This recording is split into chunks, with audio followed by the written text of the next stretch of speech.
आइए जाने अक्षय तृतीया की कथा का सार, जिससे आपको मिलेगा पूरा लाभ। जन्म में हमें जो कुछ भी सुख सुविधा, भाव अभाव, कष्ट आदि प्राप्त होते हैं, उनका संबंध हमारे पूर्वकृत कर्मों में निहित है। संसार कर्मों का लेखा जोखा और विधि का विधान है। वर्तमान में किया गया दान पुण्य कर्म भविष्य में अनंत गुना शुभ फल प्रदान करता है। धार्मिक मान्यताओं के अनुसार अक्षय तृतीया जैसे पुनीत पर्व का उद्देश्य इस लोक के साथ परलोक को सुधारना भी है। अक्षय तृतीया कथा महात्म्य इस प्रकार है। अक्षय तृतीया की एक कथा के अनुसार प्राचीन काल में एक धर्मदास नामक वैश्य था। धर्मदास अपने परिवार के साथ एक छोटे से गांव में रहता था।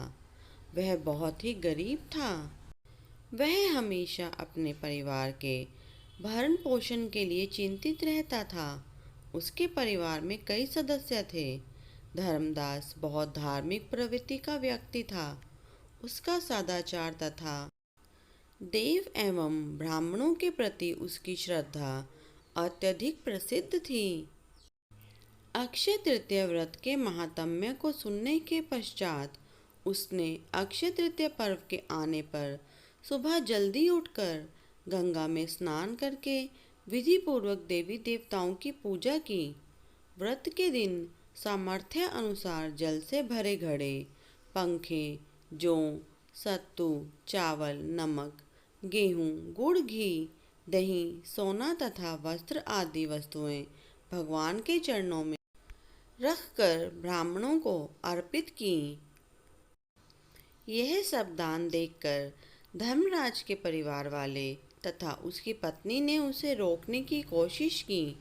उन्होंने कहा कि अगर धर्मदास इतना सब कुछ दान में देगा तो उसके परिवार का पालन पोषण कैसे होगा। फिर भी धर्मदास अपने दान को और पुण्य कर्म से विचलित नहीं हुआ और उसने ब्राह्मणों को कई प्रकार का दान दिया।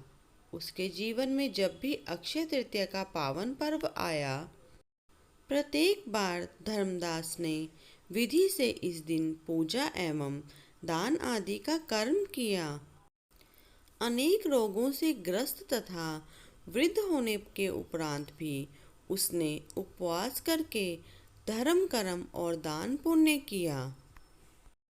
यही वैश्य दूसरे अगले जन्म में कुशावती का राजा हुआ।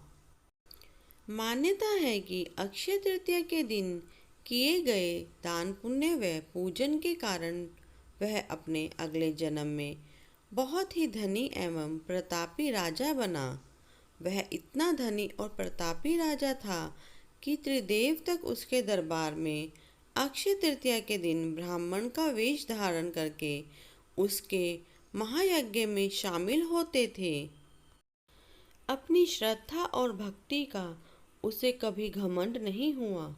वह प्रतापी राजा महान एवं वैभवशाली होने के बावजूद भी धर्म मार्ग से कभी विचलित नहीं हुआ।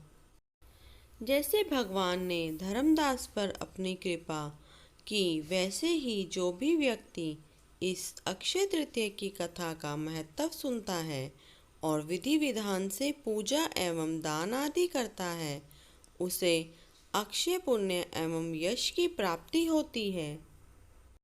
यदि आपको हमारी यह जानकारी अच्छी लगी हो तो ऐसी और जानकारी के लिए प्लीज़ हमारे चैनल को लाइक शेयर एंड सब्सक्राइब करें।